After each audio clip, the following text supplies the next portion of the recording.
Welcome to The Cap, where we are here to speak with college reps and other professionals in the field of college admissions to help answer all your questions and guide you through every step of the process. So if you're serious about college admissions, you've come to the right place. Are you ready? Let's talk about it. And now, here's your host, Dr. John Durante. Welcome to The Cap, the College Admissions Process Podcast. I am your host, John Durante, and I am here to introduce you to college admissions representatives and other professionals in the field of college admissions. Our purpose is to serve you, the students and parents, so that you may gain insight straight from the people who ultimately make the decisions. Regardless of whether you apply to a particular school being highlighted in a given episode, you should listen to all of them, as each guest will give you tremendous insight and advice on every aspect of the college admissions process, prompting you to come up with your own follow-up questions for when you visit campus or meet with a college admissions representative yourself.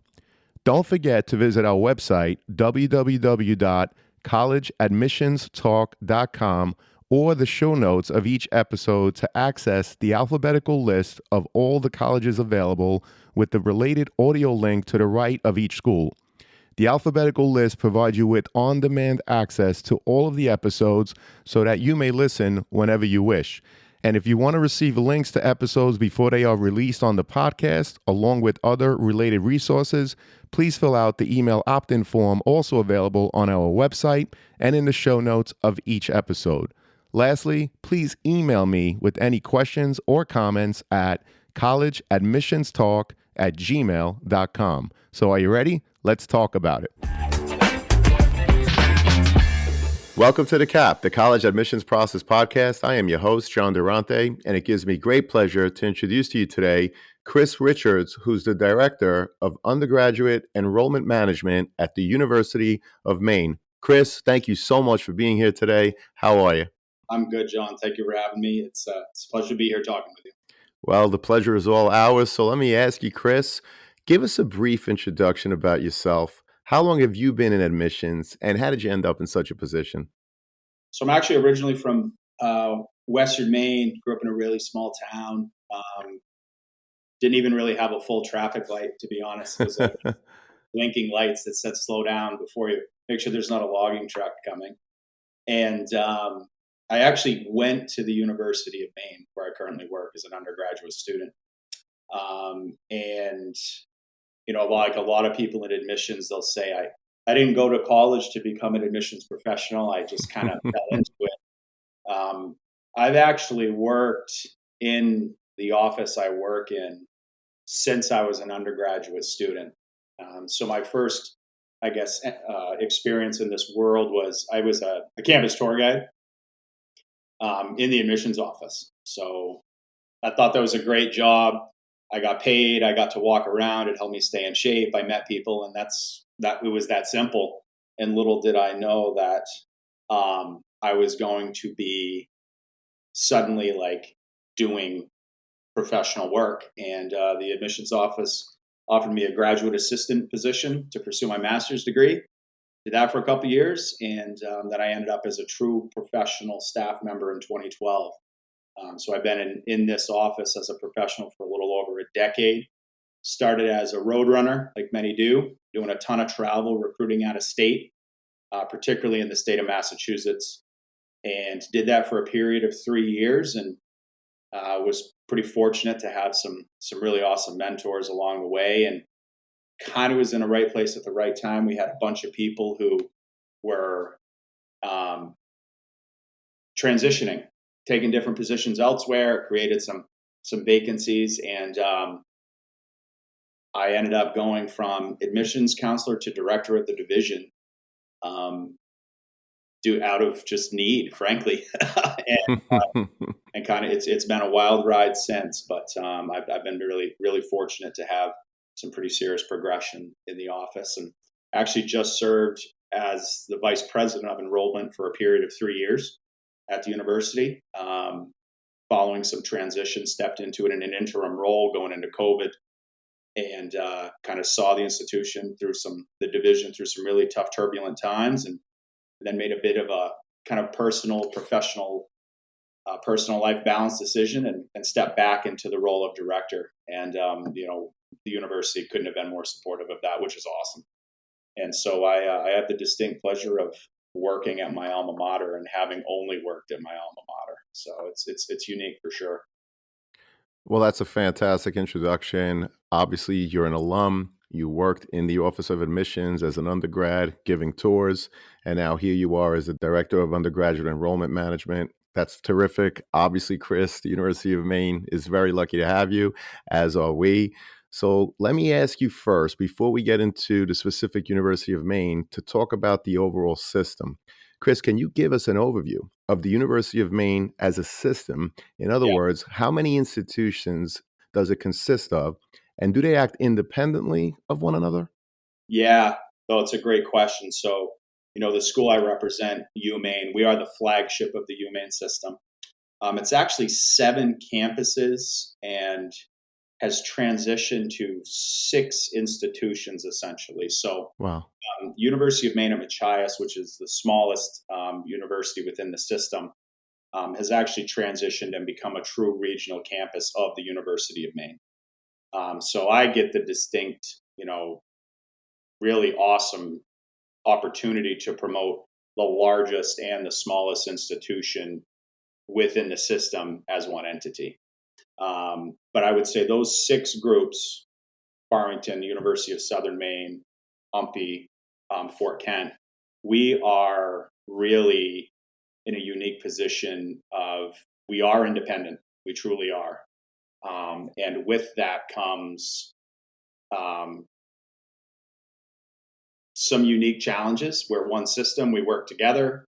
We, um, but we kind of compete for students still. We do our own travel. We do, but we're very good, supportive colleagues. It's not uncommon for us to refer students to each other if one's a better fit. Provide support services as well. But we're pretty independent. We geographically represent all of Maine, so from the southern tip, we're kind of right in the central area, but that's about it. So Well, thank you so much for that introduction. We really appreciate it. And let's get now specifically to your campus, Chris. yeah, What is it about the University of Maine that makes it so appealing for so many students to want to apply and ultimately attend? I would say when I think about the institution, um, it is a kind of one of a kind place. It truly is. Being located in Maine, certainly we find students really find a sense of place. So we really believe in community. We are a Division 1 flagship R1 research institution. So we're the only Division 1 athletic program in the state. Um, Certainly, hockey is, I'd say, the sport we're most well known for. And with that research focus, we really do have some absolutely incredible facilities. We have the largest 3D printer in the world at our university. We really take pride in hands-on learning, research learning, and undergraduates having access to these world-class opportunities to kind of define tomorrow and shape the future. We just had a massive, big press release where it was they were talking about we've kind of got technology where they can take wood fiber from timber material and we Hmm. can 3D print homes now. Oh, And God. so manufacturing implications, renewable resource implications, really for the world. And I'd say that's a huge part of it. But we have students from all 50 states, over 70 countries. So while it is what many see as northern Maine, I guess, if you're from Maine, you wouldn't see Orono as northern Maine. But if you're from outside the state, it's really good. I'd say, they certainly find it is a place that feels like home. People really care about each other here. And you get flagship large school opportunities at a place where you very likely can know faculty still by name. Um, Big school opportunity with not necessarily being lost in the crowd. And, we have 200 clubs and organizations for students to be involved in. And there really is something for everyone here. And so I'd say the biggest thing is students, they come to Maine, they have phenomenal recreational opportunities. I mean, if you're a student who, fit is everything. So if you're a student who's like, I want a major inner city school, Orono's probably not the fit. But if you're excited by something such as, let's say, we the idea of hiking Mount Katahdin, which is the terminus of the Appalachian Trail, is like a day trip on a Saturday, is exciting to me in college. You're not going to beat this institution, and that type of thing. So it's and we really provide opportunities for students to, I would say, graduate with a degree and a resume, while also feeling like they were a part of something larger than themselves. And it's almost a part of your identity. I mean, being a UMaine Black Bear is a part of who I am, and that's not uncommon to hear from alumni. And so there's a part of being here, part of this culture. I met my wife here. She's actually from Long Island, New York. We grew up on different planets, and we're what we would call a bear pair. Is what we're called. And but yeah, I think really that sense of place, the community spirit, and the opportunity to define new technology, find new ways of doing things. We say, define tomorrow is an institutional, point of pride that whatever learning we do, whether it be in business, education, engineering, we really are always looking for how to make the future better than it is today. Well, I love that, defining tomorrow and how you talk about being in a place that's larger than all of us, but being a member of that caring community, but not only a member, a contributor like yourself, where you worked at admissions as an undergrad, and here you are over a decade later, still serving your community. And you mentioned the research focus, the students from 50 different states, the caring community, over 200 clubs. It really does sound like there's something for everyone. And Chris, a lot of students have reached out to me. They want to know about life on campus. So, what is it that you could tell me about life on campus outside of the classroom? Yeah. So certainly I'd say this is not a suitcase campus where people go home on the weekends. Far from it. I mean, I grew up, my original hometown's only probably 2 hours from campus. So it's easy for me to go home on a weekend if I really wanted to. But I just didn't, because I wanted to be here. It's a very active campus. I mentioned, a moment ago, we have 200 clubs and organizations at this school. So there is everything from Greek life, student government. We have a men's and women's competitive lumberjack team that competes intercollegiately in those activities. And actually, my younger brother, who's also a Maine alum, is a pharmacist now. And he had shared with me when he did his pharmacy school interview after doing undergrad here. I asked him, what was your interview like? I work in admissions, I'm curious. And he says, you wouldn't believe it. I talked about the lumberjack team a ton, because that was a pretty unique thing for a pharmacy school applicant, to be a recreational timber person in their free time. But that really is such a testament to the institution, that people find their people here. And diversity of interest. It's not uncommon to see the mechanical engineer who has a minor in theater. Right. That's not Right. uncommon. And so we have tons of performing arts. We have Division I athletics. We're fortunate that all students can get into all Division I athletic events completely free at this institution. So that certainly is a big deal. Our student activities board puts on programming 5 nights, 6 nights a week, all semester long. And we have the Maine Outdoor Maine Bound Adventure Center. They put on incredible trips, whether it's whitewater rafting, whether it's ice climbing on sheets of ice on the sides of mountains, sea kayaking opportunities. Really, I think that's an exciting thing, is that the outdoors is such a part of who we are. And that really, really is something we celebrate. We're environmentally conscious. We're highly ranked, eco-friendly schools, so to speak. But really, we take full advantage of the outdoor recreational opportunities. And we have this unique balance being near Bangor. That is the third largest city in Maine. Now, that is relative. Please don't take that as it being a major city, but has a wonderful dining community, great concert venues down there. So you see tons of shows. And so you have that balance. But then if you go 20, 30 minutes north of campus, you could find areas where, frankly, the moose outnumber people 3-1. You kind of have all that at your discretion. I want to welcome back Sean Patel, who is the founder and CEO of Prep Expert. He's a Shark Tank entrepreneur making a deal with Mark Cuban back in 2016. And he's also a board certified dermatologist who received a perfect score on his SAT. Sean, welcome back. How you doing today?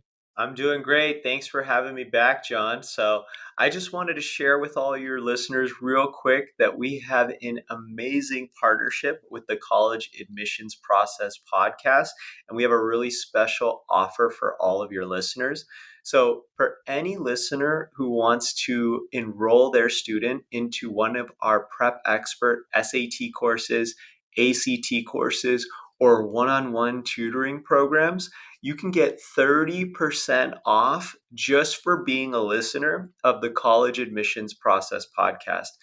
All you need to do is put in the promo code College Talk, one word, just College Talk, and that'll give you 30% off all Prep Expert SAT courses, ACT courses, or one-on-one tutoring packages.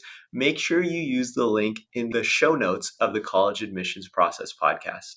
Thank you, Sean. We really appreciate it. To our listeners, as an affiliate partner with Prep Expert, I want to be transparent with you that for every purchase made using our coupon code, which is College Talk, the College Admissions Process podcast will receive a small commission from Prep Expert. But rest assured that we only promote programs that we believe in and feel would benefit our listeners. So whether you're preparing for the SAT, ACT, or need a one-on-one tutor, Prep Expert has the tools and expertise to help you. For more information, please see the Prep Expert affiliate partnership link in the show notes. And now let's get back to the show.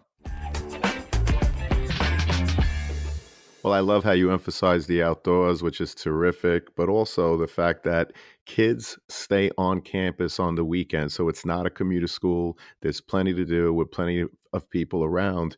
And of course, you have a student government, Greek life. And I love, and I want to hear more about the men's and women's lumberjack team. I think that's fantastic. So Yeah. thank you. Thank you again for that overview, Chris. We really appreciate it. And of course, if you're going to matriculate in a school, visiting campus, if at all possible, is a really important part of the overall college process. Yeah. So if students are able to visit, what are some of the questions they should be asking to help determine if the University of Maine is in fact the right fit for them? Absolutely. I really think a big part of this is students coming and being, I think, open and about really where they're at. Sometimes that can be challenging for them, even if they're with their parents. Are you truly undecided, or do you really want to be an engineer? Those types of things are critical. So asking those questions really about yourself so you can understand what is your academic experience going to be like. Questions such as, we get this one a lot, how quickly will I be in major specific courses? How quickly will I be in nursing classes if I'm in nursing, or education classes if I'm in education? We take great pride that it's first semester, first year, something in our curriculum structures and that type of thing. So that's a big one. I'd say go visit a campus if you can during session. Sometimes the summer is when people can or whatever, but if you can visit on a weekday during the academic session, so you can really get that feel for what campus is like, the vibe of campus and those types of things, for sure. If you get a chance, ask students really, what are the things you like the most about it, and what are things you'd like to see the university improve, is a big one. And trust me, they'll tell you. They'll tell you. and really get the sense of, you want to find your sense of place. Our goal is, we want students, when they come visit Maine. I have many students who will come visit, and I've had them say before when they leave, I loved campus. It was beautiful. Everyone was so nice. I just wish it was near a large city. And I get that. That visit is as important as a student who comes to UMaine and says, we were driving up from pick a state, and we got north of Augusta, and we saw tree after tree after tree. And I was thinking, there's no way this substantial institution is here. And then we got off, and it's like, it just exceeded all my expectations. And oftentimes we find that it's one of Maine's best kept secrets. People tend to come visit Maine, and they're like, wow, I didn't expect this as significant a school. Or even if they go visit the regional campus, and they're driving and they get to the coast, and it's, the beautiful bold coast and the welcoming community there. It's a welcome surprise. I would say, ask questions about food. That's a big thing. Every day, I would say, the totally honest answer here is, what I find is the food is definitely better than average, but we excel in variety. I find there's multiple dining areas, and they seem to all have different menus. So when I think back to my days as a student and now, I found that we had much more variety on any given day that were available to students than other campuses I've been to. But I'd say that's a huge part of understanding that. And another thing is, if you're at the point of you're applying, you're considering, ask some questions about scholarship programs, those types of things. Cost is a huge thing. Students are extremely debt conscious, debt averse even, and rightfully so. And I think it's fantastic how many students are actually asking those questions around, ensuring that it's an investment in yourself. You want to get as much out of this as you can. So frankly, ask as many questions as possible, because this is one of the biggest decisions a person's going to make in their life. And at that point, particularly a traditional age student, probably the biggest one they will have made, where they go to school and where to go. Well, that's a great answer. And you spoke a lot, obviously, about the beautiful state of Maine. And I've been there with my family, and it is absolutely gorgeous, no doubt about it. But you talk about this hidden gem, right, which is the university. Yeah. So let's unpackage it just a little bit further, right? Because you speak about how everybody comes there and they're really surprised. So Chris, just give us a little bit more. How big is the campus? Yeah. What does it look like? How many students? Yeah. And you mentioned cost. So what is the cost to attend? Yeah, absolutely. So I'd say we'll jump into it. It is a true campus, in that it's not really mixed in with the town, which was something that drew me in a lot. Was I wanted a true campus, and I toured a couple institutions that, frankly, we overlap with a lot. And I found that I was walking through them and wondering, okay, is that university, or is that like someone's private residence? I wanted that true campus feel. So it's a true campus feel. We tend to operate at roughly 9,500 to 10,000 undergraduate students, and then 2,500 graduate students in addition to that. Just under 100 majors at the undergrad level, and over 100 master's and doctoral programs as well. It really is centered on kind of a university mall area, like this big long grass area. We got the library at one end, and we got the field house at the other end. It's kind of this neck of campus. It's located right on the Stillwater River. It is beautiful. I would say if everyone visited the last week of September and the first 2 weeks of October, when foliage is peak, they'd all attend. We definitely have drastic seasonal change, I would say, here in Maine. And that jumps back a little bit to the question about activities. We really embrace that. You have fall, you have winter, you have spring and summer. And with each of those seasons brings new activities and opportunities. And we embrace that. I think someone said it well. They said, if you get upset with the snow, if you don't find joy in the snow, you have less joy in your life and the same amount of snow to shovel. So, It's a great saying. so that's really kind of, I think, part of it. It's campus is a couple hundred acres. We have hundreds of acres of woods behind the institution. We have one of the top ranked fitness centers in the nation on campus. And so we maintain and groom cross country ski trails in the wintertime. We have different levels of like mountain bike trails if people are into that. Big tennis courts. And it's one thing I'll say, it is a very safe university. We take a lot of pride in that. Maine is a safe state, and so we kind of culturally, I think, end up in that. But it is a safe place. I know that's a big question a lot of parents have, and I'll be honest. When I first got into admissions, I never really quite grasped that question when I traveled, and spoke to students and parents. Parents would ask about safety, and you saw it right before we started. My kids dropped my dinner off to me tonight, and uh, once I had kids, I suddenly understood that question. I think becoming a parent, I describe it as it's as if like your heart, something essential to your existence, is suddenly outside your body, and as that grows up, you lose control of it.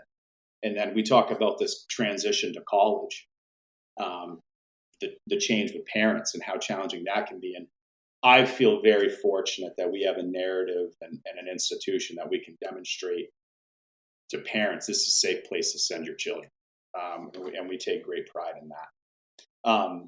In terms of cost, certainly it can depend by program. Our tuition and fee rate for a Maine resident is about just under $12,000 a year. Depending on program, if a student is just general out of state, it's about 34,000. And then if students from New England are in certain what we call NEBI programs, regional programs, where a program might not be offered in their home state, they could come to Maine because we have this reciprocity with all the New England states, where their tuition and fee rate would be just a little over $20,000. Our room and board is a little under 12,000.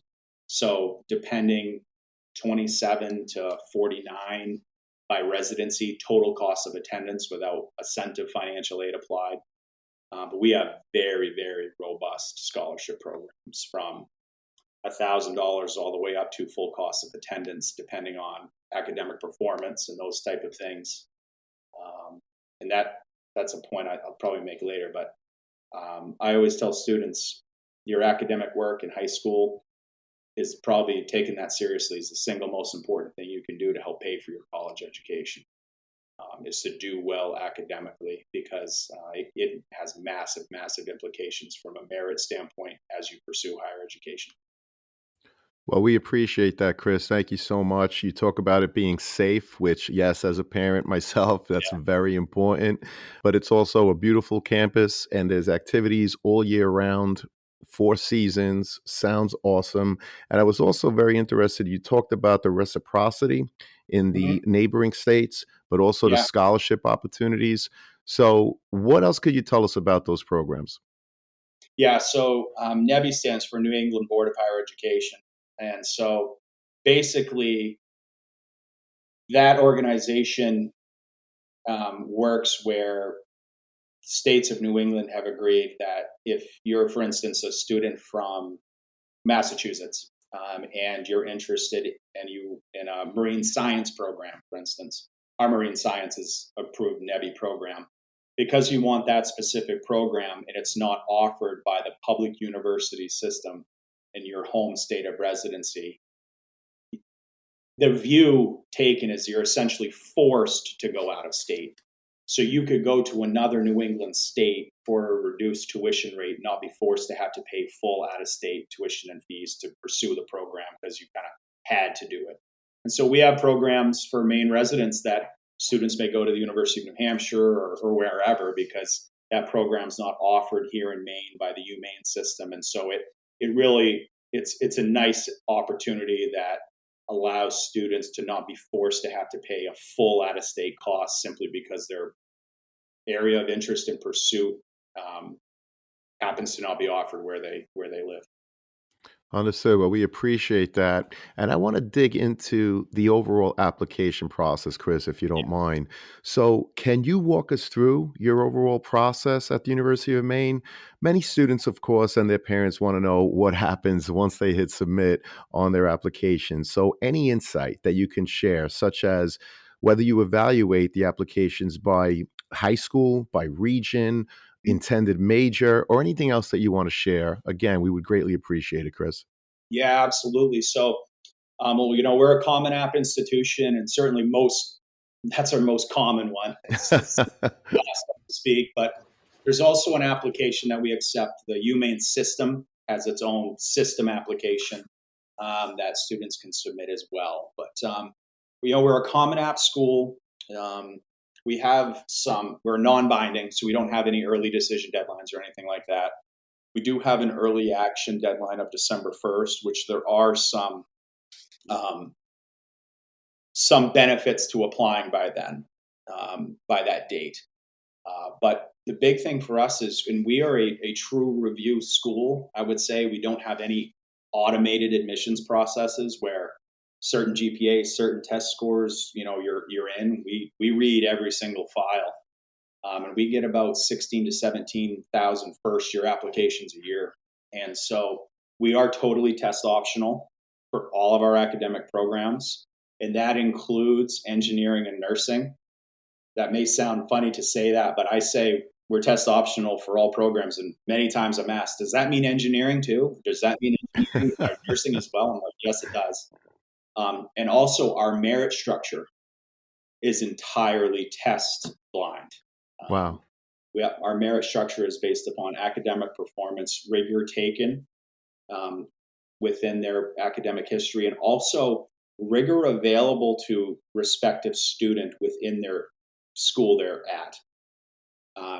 Particularly here in northern Maine, we have some very rural, small school districts where a school might graduate, I'm not kidding, 8 seniors a year.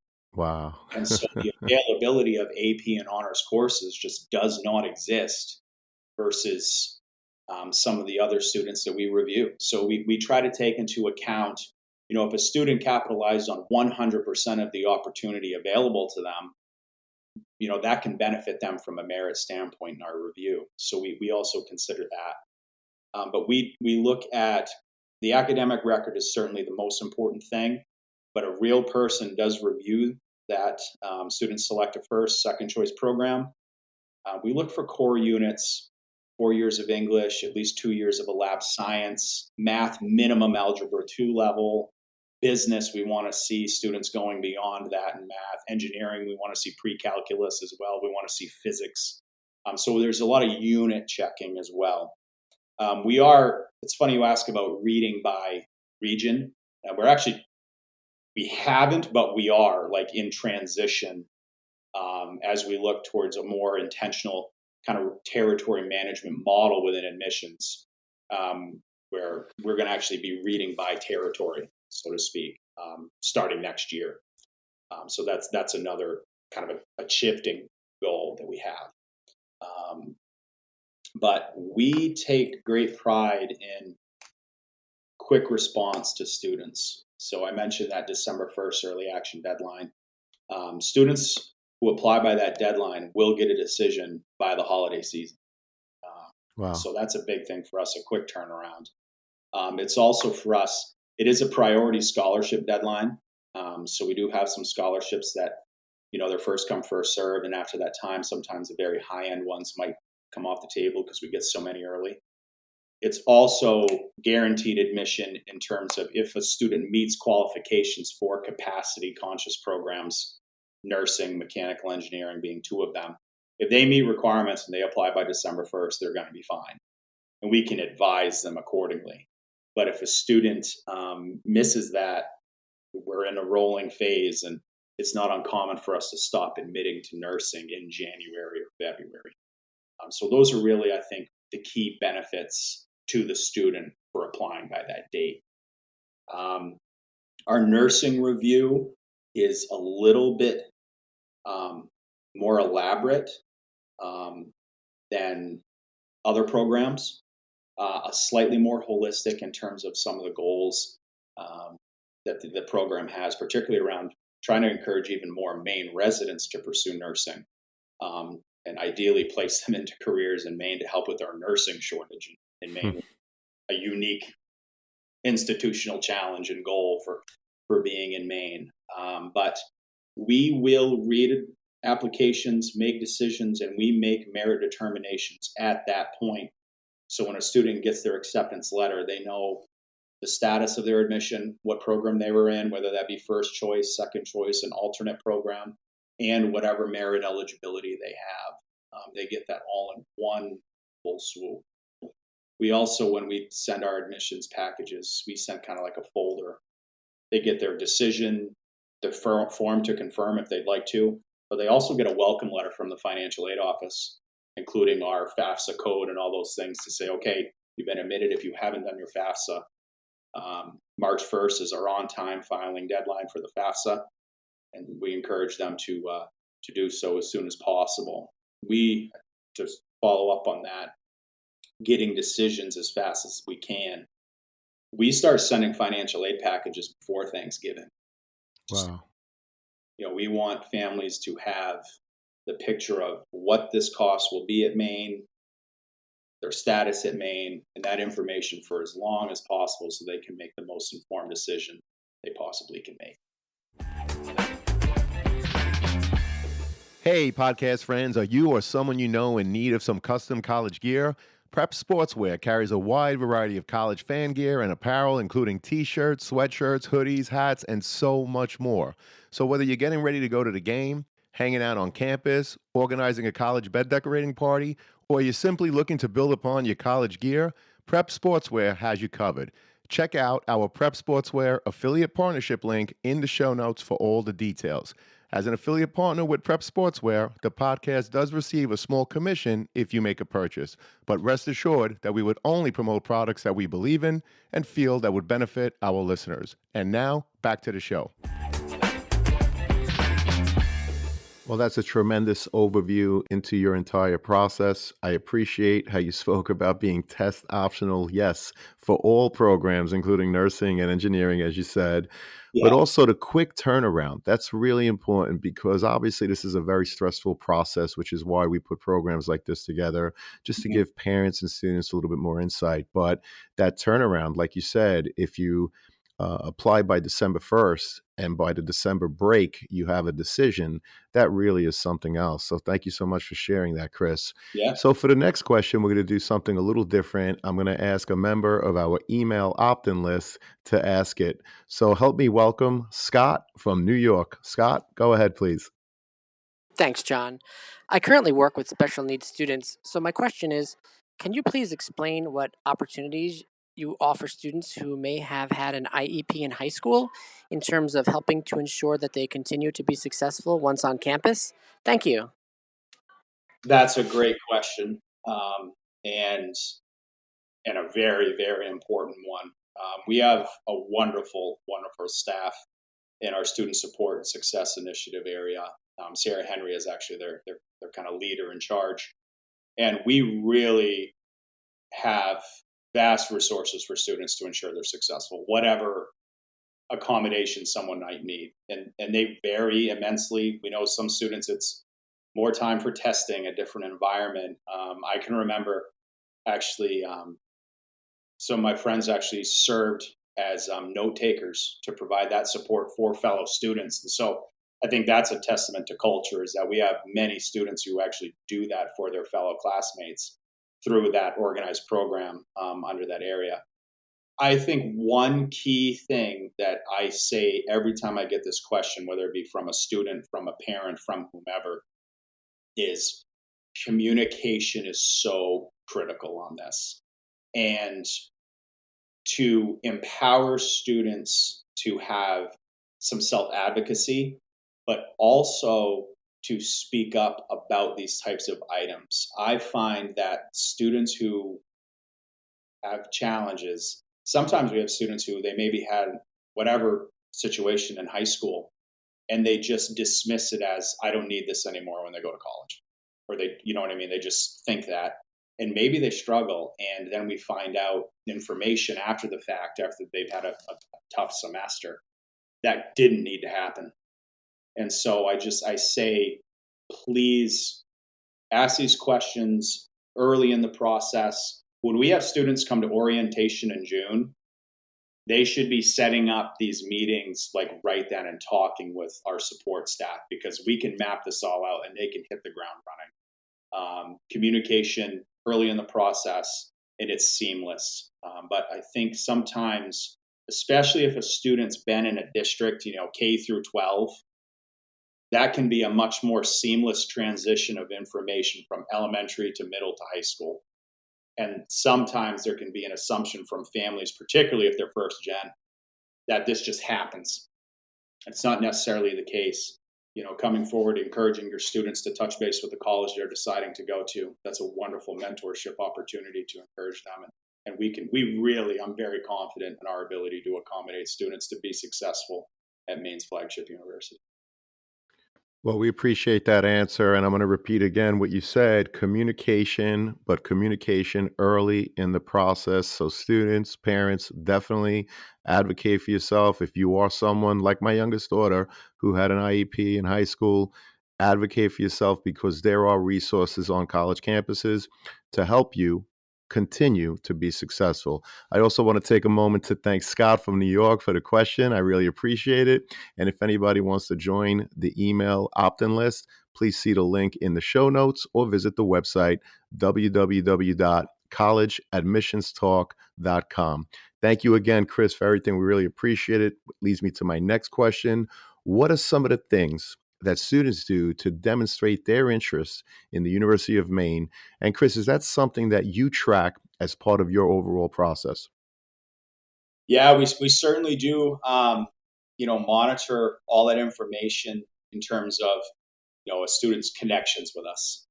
I think one of the biggest things students can do to express interest is, we visit a lot of high schools. I mean, my team on the road does like 1,500 to 1,600 recruitment events a fall. Wow. So and I travel myself, even as director. I really enjoy getting out and meeting students. Attending those opportunities when we're at your school, and I'd encourage you to go to any school that's on your radar. Um, those institutions are investing that time because they want to share information with you. They're there to meet you. So really, don't be nervous about that. I know sometimes students may be, but there really are no stupid questions. Come there, engage. That's a huge part of it. I think secondly, it would be visit campus. Come see the institution. We find so many of our students who come here, take a tour, come here for an open house, whatever. After visiting the institution, many of them do choose to attend.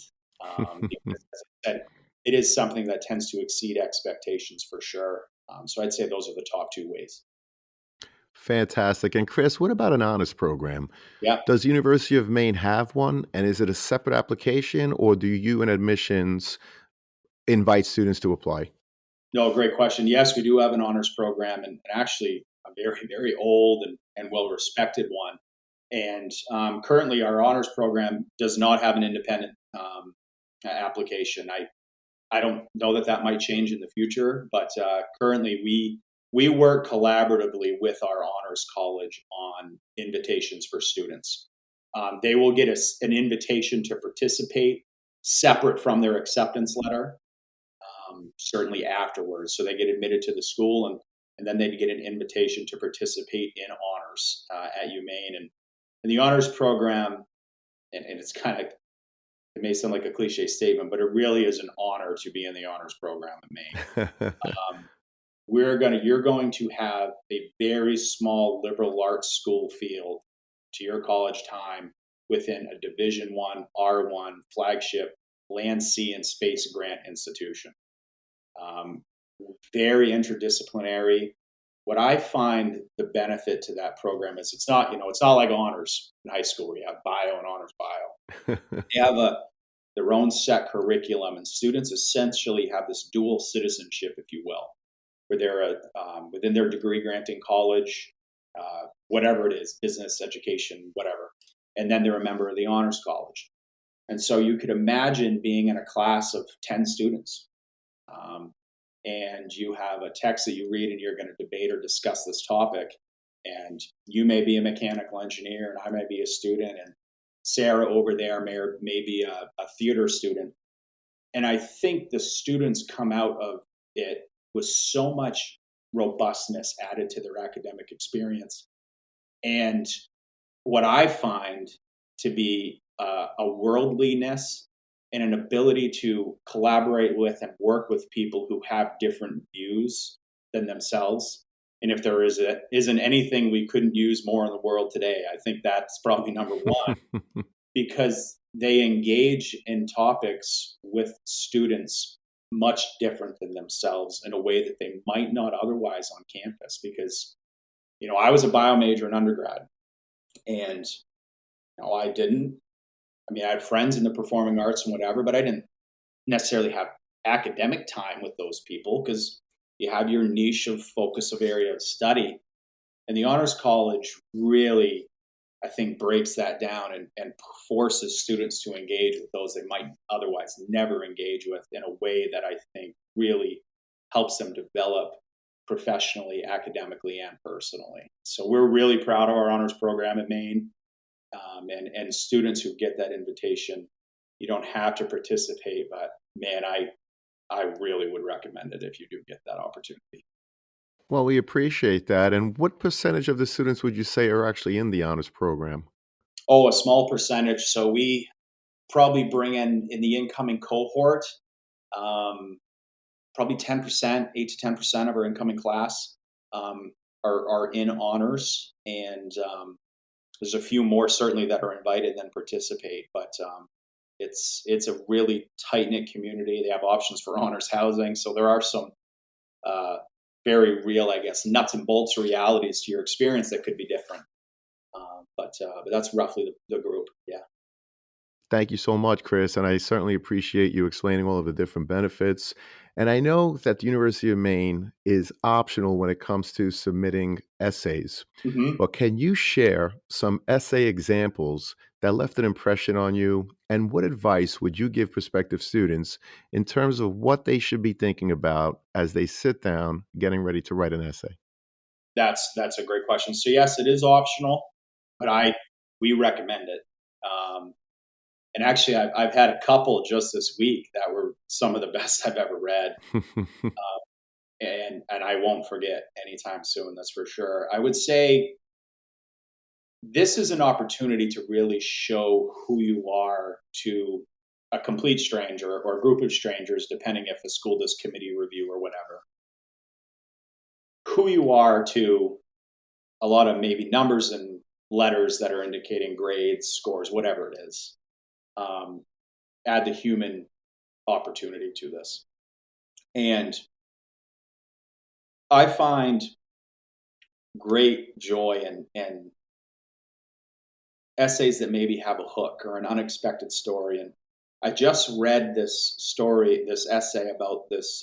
This is a high school student applying for a nursing program, and the title of the essay was "Raising Kids," and she was going through it. And this was a very, very successful student, and she was in a million clubs and organizations and leadership roles and great grades. And I'm looking at the student's overall profile, and in my opinion, was certainly going to be granted admission to nursing, judging by the academics and their extracurricular involvement. And I'm reading the essay, and she was talking about she never understood the challenge of raising kids, and I'm like, oh my goodness, I thought she was a parent. And she goes through, she had 1 and 2 and 3 and 4, and the challenges of four kids. And I'm, how is this person, she was like a cheerleader and did all these national cheering things. And then at the end, she goes, I really never understood what it was going to be like to start a mini goat farm. And, kids is the term for a baby goat, and talked about milking them and feeding them. And at the end, it was like this big joke. Like, it hit me. I'm like, oh my God. And it really did. It was funny. I laughed. And I actually think it stuck out for me because admissions professionals read a lot of applications, read a lot of essays. So if you can write one that kind of stands out, that one certainly did for me. And I love the creativity of it. And I even actually stopped and walked up and down the hall and got a couple of my staff. I'm like, you have to read this essay. And so that one certainly left an impression on me. I think, and another one that struck me years ago was, or I guess a type that started to strike me many years ago and still do, is the influential people in one's life. Could be a mentor, could be a parent, whatever it is.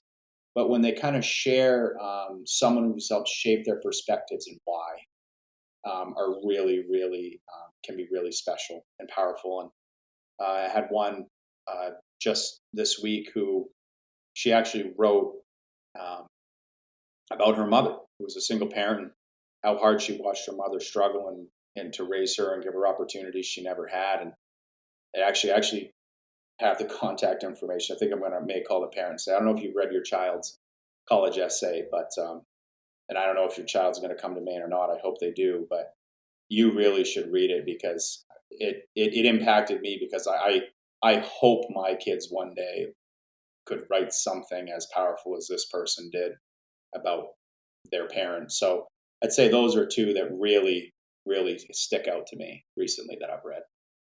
Well, those are terrific examples. And in the second case, I'm assuming that the student spoke about her value system, Mhm. the other student, her humor, her Yeah, personality.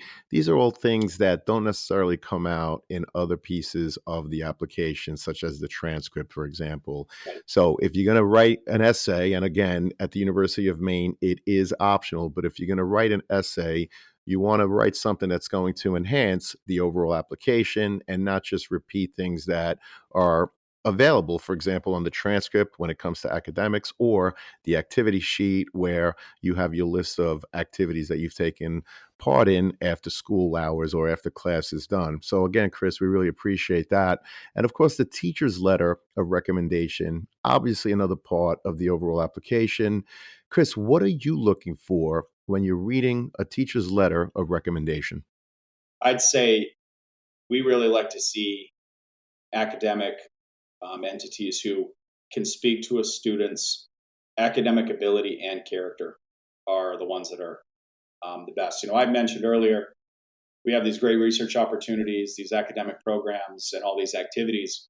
We want students who are going to come be successful academically, but also be a part of and advance the community that is the University of Maine. And so those types of letters of rec, I always advise students a bit of advice on this. Make sure you ask teachers who are going to really write you a letter of recommendation, like a true one. Someone you know well, someone who you've had multiple times in class, someone you have a connection with. Those are the best ones. You don't want to just get a generic letter of rec that talks a lot but maybe says nothing.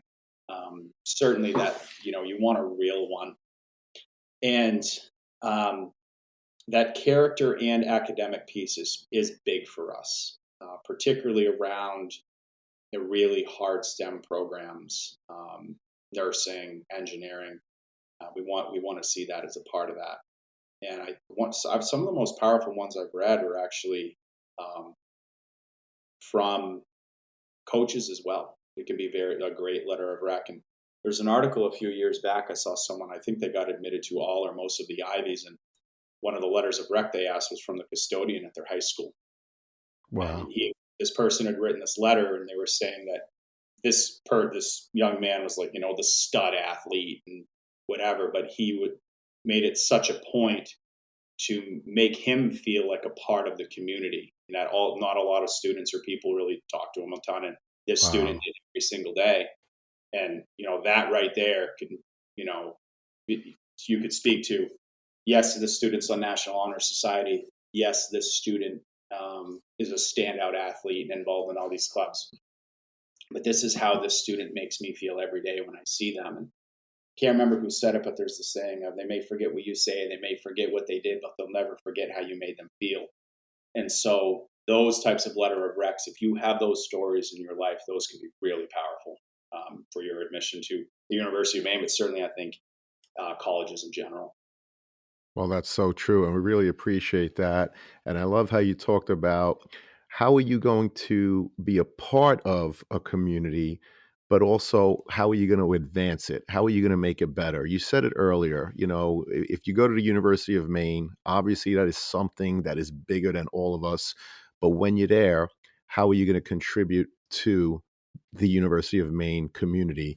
And so I think that's great advice in terms of the teacher's letter if they can share stories like that, again, to enhance the overall application. So we appreciate it, Chris. And of course, the activity sheet is yet another part of the overall application. Chris, what are you looking for when reviewing it in terms of what they've done outside of the classroom?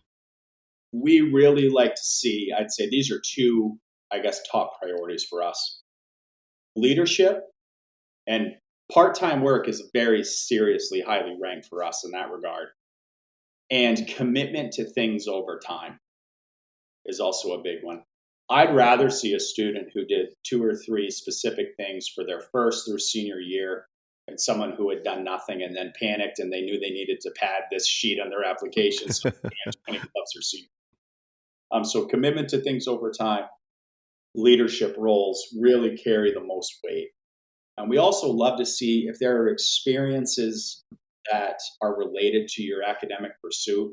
We put a lot of emphasis on that. So um, if you're interested in nursing and you pursued your CNA, that's major for us. I mean, that's major for us. If you already have that certification in high school, that's a massive opportunity for you gaining admission to our nursing program. So if you can have those experiences related to your field, maybe you do a research project as some type of independent study along with your chemistry professor. That's another big one. But those are the things we really look for. Where you athletics is great, but where you also a captain, of teams for multiple years. That we look at that a lot. But I'd say those are the big things, and we do like to see active students because again, we have 200 clubs and organizations. We want students who are going to come here, join them, be involved, and continue that culture on campus. I appreciate how you mentioned part time work because we've said it before. Your first job, you learn so much responsibility in terms of time management, answering to a supervisor, responsibility. So I'm really glad that you mentioned that because it really is an important piece of the activity sheet, if in fact you had a part time job, but Yeah, also commitment to work over time. And not, as you said, someone who realizes in junior year, oh boy, I have to fill out an activity sheet. I better yeah, join 10 clubs in junior year. Obviously, as admissions professionals, that's something that you could see right through. So those are yeah, great pieces of advice. Chris, this has been a tremendous conversation. I can't thank you enough. And unfortunately, it leads us to our last question, which yeah. is what are the top three pieces of advice you would give a student and their parents getting ready for the college admissions process? Communicate between each other. I'd say to the parents, you may not understand your child's pursuit, their interests, their goals. That's okay. Support them, love them, and understand that what they want to do might not be something you get. To the students, and I kind of mentioned this earlier, you need to understand that if you're fortunate enough to have guardians that really love you, that is a gift in life. And so understand that the most important thing in their life is now leaving home. This is going to be tough on them. So communicate, have some patience. I'd say number two, no deadlines. It's critical. Application deadlines, whether it's early action, early decision, and on-time FAFSA filing deadlines. I'd say those are critical. This is a big process. It can seem overwhelming, but I can tell you if you do things by deadlines, it's actually pretty smooth. It's once we start missing deadlines that things can be a challenge. And number three, finish your senior year strong. This is your final prep before the big game, so to speak. So finish your senior year strong. Know that your studies, and if you're earlier in this process, as I said earlier, doing well academically may be the single greatest thing you can do to help pay for your college education. So if you're sitting down to study after listening to this, you might think, wow, this final might help me, advance my merit eligibility in college. So take your studies seriously, but have fun. It's a wonderful time in life. This is an exciting conversation. Those of us who do this because it's a privilege to be a part of this experience in this time in life for so many. So reach out to the resources, ask questions. You'll be fine. Well, Chris, it was a privilege to have you. You are a true professional. It was really an honor. And like I said earlier, the University of Maine, so fortunate to have you on their team. And we were so lucky to have you as part of this conversation. I can't thank you enough, as I know that this is going to help so many students and their parents. I hope to have you again, Chris. Thank you so much. Happy to be here. Thank you.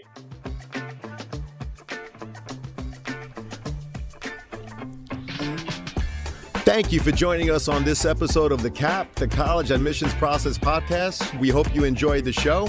If you did, please don't forget to tell a friend and follow us on Facebook, Instagram, Twitter, and wherever you listen to your podcasts. I am your host, John Durante, and I look forward to seeing you on the next episode of the CAP. What's up, podcast friends? I'm happy to share that we've teamed up with Dormco to make your dorm decorating a lot easier. Why Dormco? They offer quality and durability, affordability, and a wide selection for bedding to storage solutions and everything in between for your dorm room.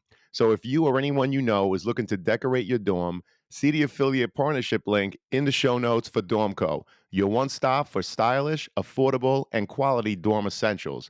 Please note that if you make a purchase through any of our affiliate links, the podcast gets a commission, but rest assured that we would only promote products that we believe in and feel would benefit our listeners. Thank you all, and best wishes.